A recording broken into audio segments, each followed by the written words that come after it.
Good evening friends. स्वागत है आपका IT online education YouTube channel पे। मैं दीपिका सिंह आज आपके लिए एसएससी जीडी एग्जाम्स के लिए प्राचीन इतिहास विषय के कुछ नए प्रश्नों के साथ।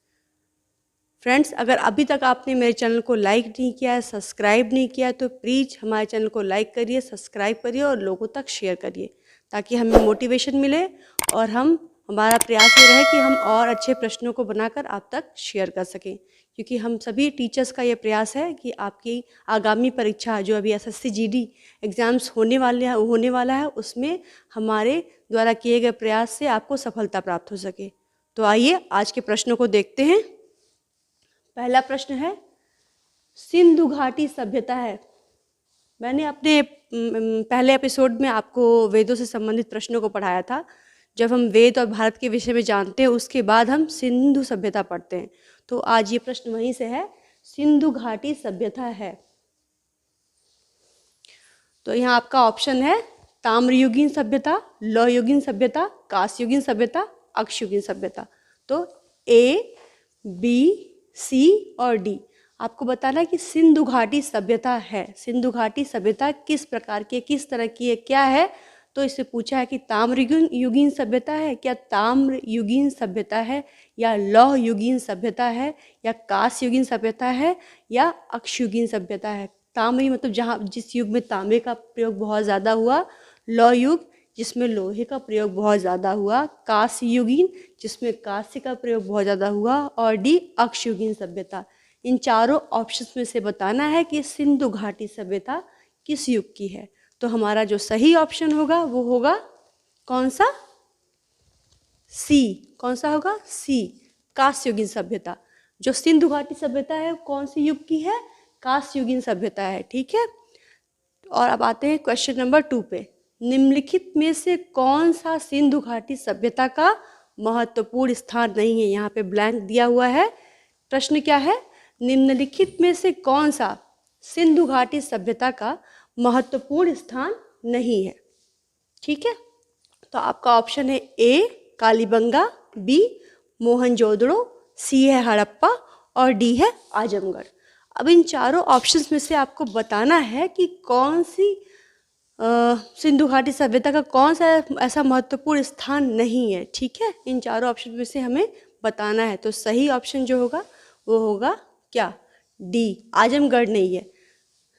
सिंधु घाटी सभ्यता से हमें कालीबंगा का उल्लेख मिलता है, मोहनजोदड़ो का मिलता है, हड़प्पा का मिलता है, किसका नहीं मिलता है, किसका नहीं मिलता है, आजमगढ़ का। तो इसका सही ऑप्शन जो होगा वो क्या, प्रश्न क्या है, निम्नलिखित में से कौन सा सिंधु घाटी सभ्यता का महत्वपूर्ण स्थान नहीं है। तो कालीबंगा है, आपको पता है, मोहनजोदड़ो है, ये भी पता है आपको, हड़प्पा है, ये भी पता है, आजमगढ़ नहीं है। यानी राइट आंसर इसका क्या होगा, ये होगा आजमगढ़। ठीक है।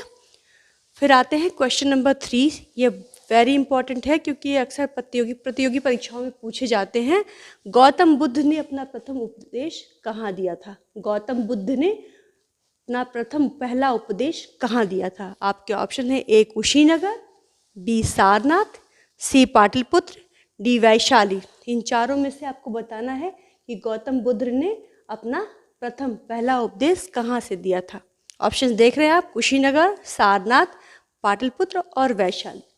तो सही आंसर होगा बी, सारनाथ। कहाँ दिया था उन्होंने अपना पहला उपदेश, सारनाथ में दिया था। ठीक है। अब आते हैं हम क्वेश्चन नंबर 4 पे। निम्नलिखित में से कौन से राजा संघमित्रा और महेंद्र वर्मन के पिता थे। संघमित्रा और महेंद्र वर्मन के पिता कौन थे। ये 4 ऑप्शंस दिए गए हैं, इनमें से आपको बताने हैं। ए है बिंबिसार, सी है कृष्णदेव राय और सी है अशोक, डी है कनिष्क। ए ऑप्शन आपका है बिंबिसार, बी ऑप्शन है कृष्णदेव राय, सी है अशोक और डी है कनिष्क। प्रश्न क्या था, निम्नलिखित में से कौन से राजा संघमित्रा और महेंद्र वर्मन के पिता थे।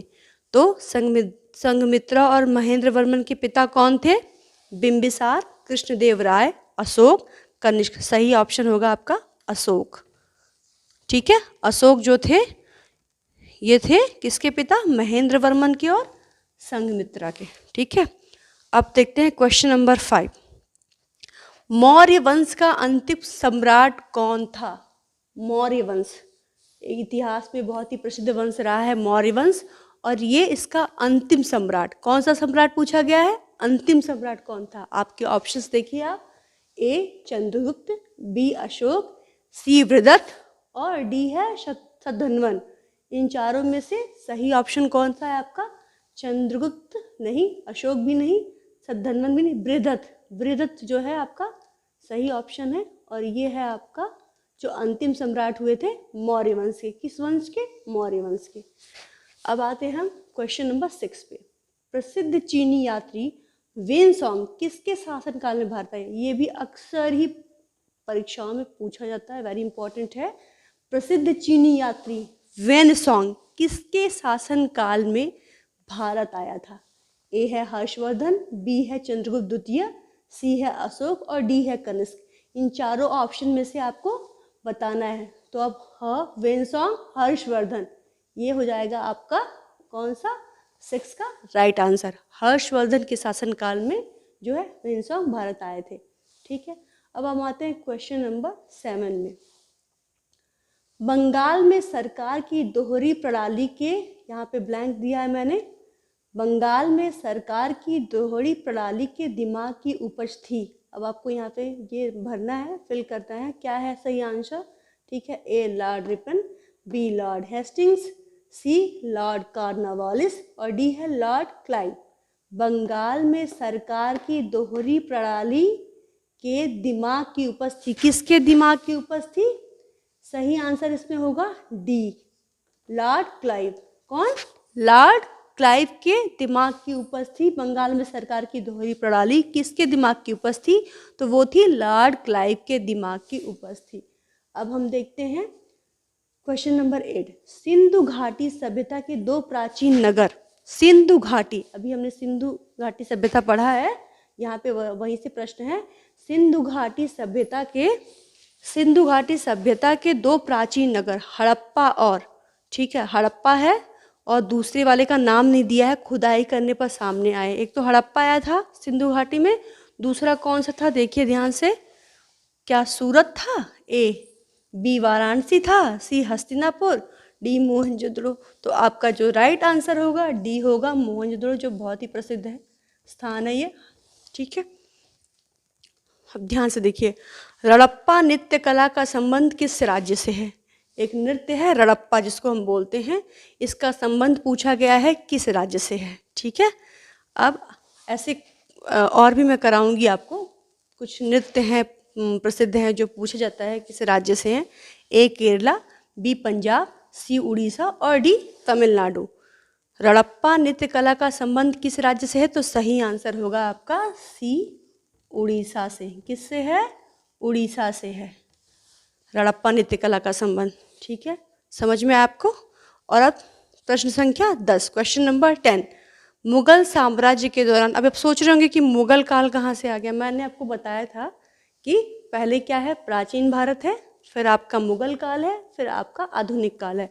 तो अब जब हम महत्वपूर्ण प्रश्नों को कर रहे हैं ना, तो अब हम सभी को लेके चलेंगे, मुगल काल को भी लेंगे, आधुनिक काल को भी लेंगे और प्राचीन काल को भी लेके कुछ प्रश्नों को हम हल करेंगे। ठीक है, तो मुगल साम्राज्य के दौरान जजिया कर किस पर लगाया गया था। सही, आप ऑप्शंस देखिए, सभी नागरिकों पर। प्रश्न पूछा गया है मुगल साम्राज्य के दौरान, जब मुगल काल था उस दौरान एक कर था जजिया कर, वो किस वर्ग पर, किस पर लगाया गया था। ए है सभी नागरिकों पर, बी है मुस्लिम नागरिकों पर और सी है गैर मुस्लिम नागरिकों पर। तो इसका ऑप्शन जो होगा सही उत्तर होगा सी, गैर मुस्लिम नागरिकों पर। किस पे लगाया गया था जजिया कर, ध्यान रखिएगा, ये आता है प्रश्न, गैर मुस्लिम नागरिकों पर जजिया कर लगाया गया था। ठीक है, अभी तक की आपको ये प्रश्न समझ में आ गया। ठीक है, संख्या 11, क्वेश्चन नंबर 11 पे 1965 यानी 1965 भारत पाक युद्ध के दौरान भारत का नेतृत्व करने वाले प्रधानमंत्री कौन थे। अब आप ये सोच रहे हो कि ये प्रश्न कहाँ से आ गया, तो मैंने आपको कहा था कि हम प्राचीन इतिहास भी पढ़ेंगे, मध्यकालीन इतिहास भी पढ़ेंगे और आधुनिक इतिहास भी पढ़ेंगे। तो ये प्रश्न हमारा आधुनिक इतिहास का, कि 1965 भारत पाक युद्ध के दौरान भारत का नेतृत्व करने वाले प्रधानमंत्री थे। कौन प्रधानमंत्री थे, लाल बहादुर शास्त्री, इंदिरा गांधी, मोरारजी देसाई, जवाहरलाल नेहरू। तो जो भारत पाक युद्ध हुआ था 1965 में, उसका नेतृत्व करने वाले जो प्रधानमंत्री थे वो थे लाल बहादुर शास्त्री जी। कौन थे? लाल बहादुर शास्त्री जी। ठीक है। अब क्वेश्चन है आपका 12, क्वेश्चन नंबर 12, ये अक्सर आता है, इंपॉर्टेंट क्वेश्चन है आपका। किस युग के शासन को स्वर्ण युग कहा जाता है? कौन सा ऐसा युग था प्राचीन भारत में जिसको हम स्वर्ण युग कहते हैं? अब आप ये सोच रहे हो कि ये प्रश्न ऐसे कैसे, मैंने प्रश्नों को मिक्स किया है ताकि आप जैसे कुछ प्राचीन भारत के प्रश्न इसमें, कुछ मध्यकालीन के हैं और कुछ जो है वो आधुनिक भारत के प्रश्न हैं। इस तरह से मैंने इसका पैटर्न तैयार किया है।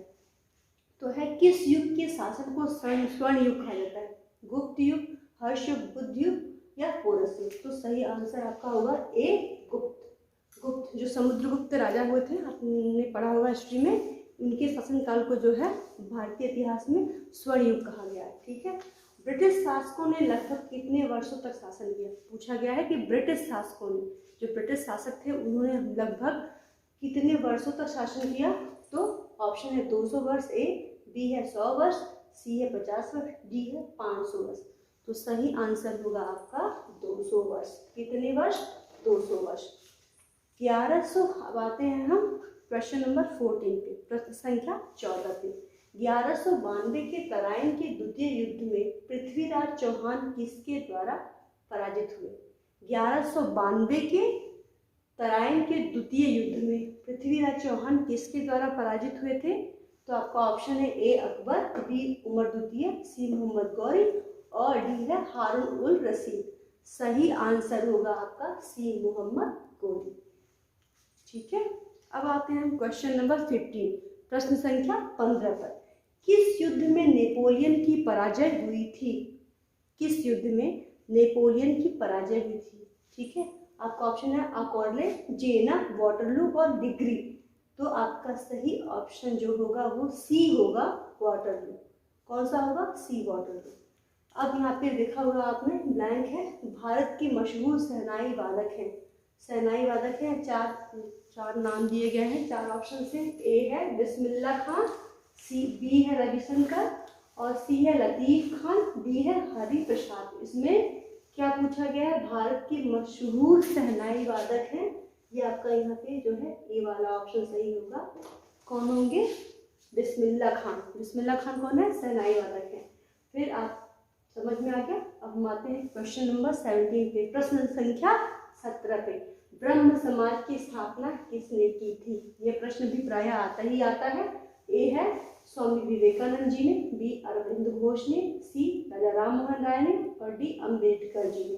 तो आप अच्छे से जानते हैं कि अम्बेडकर जी नहीं है, अरविंद घोष जी नहीं है, विवेकानंद। तो सही ऑप्शन होगा सी, राजा राम मोहन राय। अब आते हैं हम प्रश्न संख्या 18, क्वेश्चन नंबर 18 पे। किस मुगल शासक ने दीन-ए-इलाही की शुरुआत की थी? ये भी प्रश्न प्रायः आता है। किस मुगल शासक ने दीन-ए-इलाही धर्म चलाया था ना? तो ऑप्शन है शाहजहां, ए शाहजहां, बी हुमायूं, सी अकबर और डी औरंगजेब। सही आंसर क्या होना चाहिए? सी, अकबर। अकबर ने कौन सा धर्म चलाया था? मुगल शासक थे अकबर, दीन-ए-इलाही। अब आते हैं क्वेश्चन नंबर 19 पे। मीनाक्षी मंदिर कहाँ स्थित है? ठीक है। मीनाक्षी मंदिर कहाँ स्थित है? ए तमिलनाडु, बी राजस्थान, सी महाराष्ट्र और डी जो है वो पंजाब। तो मीनाक्षी मंदिर जो है वो कहाँ पे है? ए ऑप्शन आपका सही होगा, तमिलनाडु। फिर आते हैं क्वेश्चन नंबर 20 पे। गांधी इरविन समझौता पर किस वर्ष में हस्ताक्षर किए गए? ये भी क्वेश्चन हमेशा आता है एग्जाम्स में। गांधी इरविन जो समझौता हुआ था उस पर हस्ताक्षर किस वर्ष में हुआ? 1925, 1925, 1946, 1946, 1931, 1931 या 1920, 1920। तो सही ऑप्शन जो होगा वो 1931। ठीक है, समझ में आ गया? ठीक है, ठीक है दोस्तों, अगर आपको मेरा वीडियो अच्छा लगा तो लोगों तक शेयर करिए, हमारे चैनल को लाइक करिए, सब्सक्राइब करिए। फिर आगे के एपिसोड में मिलते हैं नए प्रश्नों के साथ।